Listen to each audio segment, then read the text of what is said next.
found a dusty walkie-talkie in my garage. It keeps asking when I'll come back downstairs. I've been renovating the old Victorian I bought 3 months ago, scraping wallpaper, refinishing floors, and finally tackling the clutter garage this weekend. It had been packed with the previous owner's abandoned junk, rusted garden tools, broken lawn furniture, and dozens of cardboard boxes. As I sorted through one dusty corner, I found a children's walkie-talkie, the kind with cheap plastic casing and limited range. It was coated in dust and cobwebs, clearly untouched for years. I tossed it in my maybe donate pile and continued working. An hour later, a crackle of static made me jump. The walkie-talkie had turned on by itself. "Hello?" a child's voice came through the speaker. "Are you there?" I picked it up, assuming some neighborhood kid had a matching unit. "Hi there. I think you've got the wrong frequency." "Silence then. When are you coming back downstairs? You promised you'd play with me." I frowned. "Sorry, kid. I think you've got me confused with someone else." "No, I don't," the voice insisted. "You were just down here. You said you'd be right back." A chill ran through me. Down where exactly? In the basement. Where else would I be? I dropped the walkie-talkie like it had burned me. My house doesn't have a basement. When I bought the property, I'd been told it was built on a concrete slab foundation. There was no lower level, no cellar, no basement of any kind. I'd seen the property plans myself. The walkie-talkie crackled again. I'm still waiting. It's dark down here. I convinced myself it was a prank. Some kid in the neighborhood had spotted me working and decided to mess with the new guy. I turned the walkie-talkie off and went back to sorting. That night, I woke to static from the garage. I'd left the walkie-talkie out there, but somehow I could hear it clearly from my bedroom. The voice was crying now. "You lied. You said you'd come back. Why does everyone lie?" I threw on a robe and hurried to the garage. The walkie-talkie was on, its little red light glowing in the darkness. Though I was certain, I turned it off. "Who is this?" I demanded, grabbing it.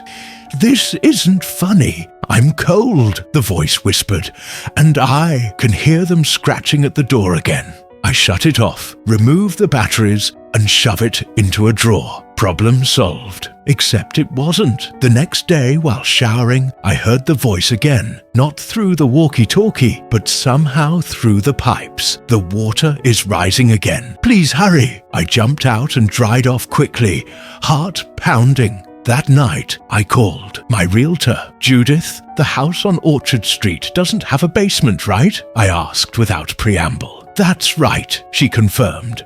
"Built on a slab in 1901. Why do you ask?"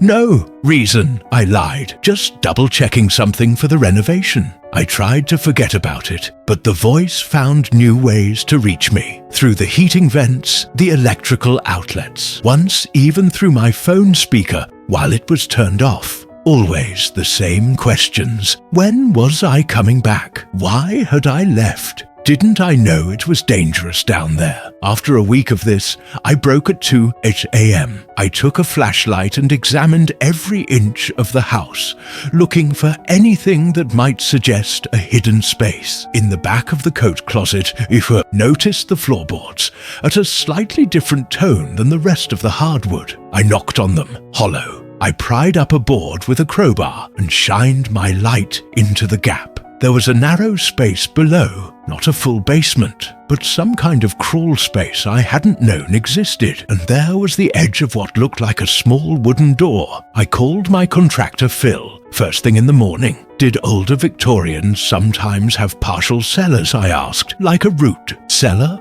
or storage space?" "Sometimes," he said, "especially if they were modified over the years." "Why?" "I think I found something under my house." He came over that afternoon. Together we pulled up more floorboards and revealed a small hatch, maybe 3 feet square, with an ancient iron pull ring. "This wasn't in any of the property records," Phil muttered, shining his flashlight down. "Could have been sealed up during a renovation decades ago." "I'm going down there," I said. "Not a good idea," Phil warned. "That space hasn't been ventilated in God knows how long. Could be mold asbestos, or worse. Let me get some equipment and we'll check it properly tomorrow. I agreed, but after he left, the voice returned, more desperate than ever. They're almost through the door now. Please, you promised. That night I couldn't sleep. At 3:00 a.m., I returned to the closet with a respirator mask, flashlight, and rope tied around my waist.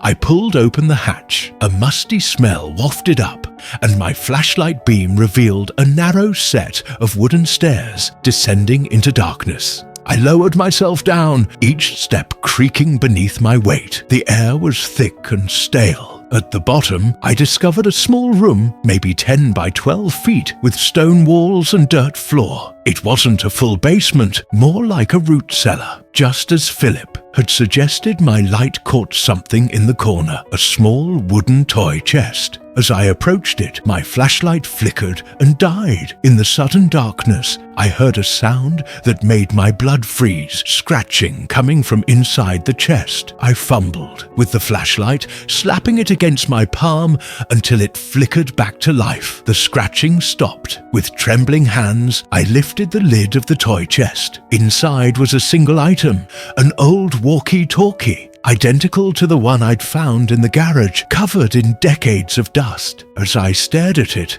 my own walkie-talkie, which I brought with me, crackled to life. "You came back," the voice said, now coming from both devices simultaneously.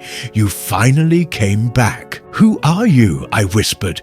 "Don't you remember? We were playing hide and seek. You were supposed to find me." The realization hit me like ice water. Whatever I was talking to, it wasn't a child. Not anymore. "What's behind the door?" I asked, my voice barely audible. "The same thing that's behind you." I spun around. In the weak beam of my flashlight, I saw it, a small door in the wall I hadn't noticed before. Its wood rotted and scratched from the inside. Something had been trying to get out, and it was opening. I bolted for the stairs, scrambling upward on all fours. Behind me, the scratching grew louder, accompanied by a sound like dry laughter. I slammed the hatch shut, dragged a bookcase over it, and fled the house. I'm writing this from a hotel room. Tomorrow, I'm calling a realtor to sell the house as is. I don't care what I lose on the deal, but as I sit here, I swear I can hear static coming from my phone, even though it's powered off, and a small voice asking when I'm coming home.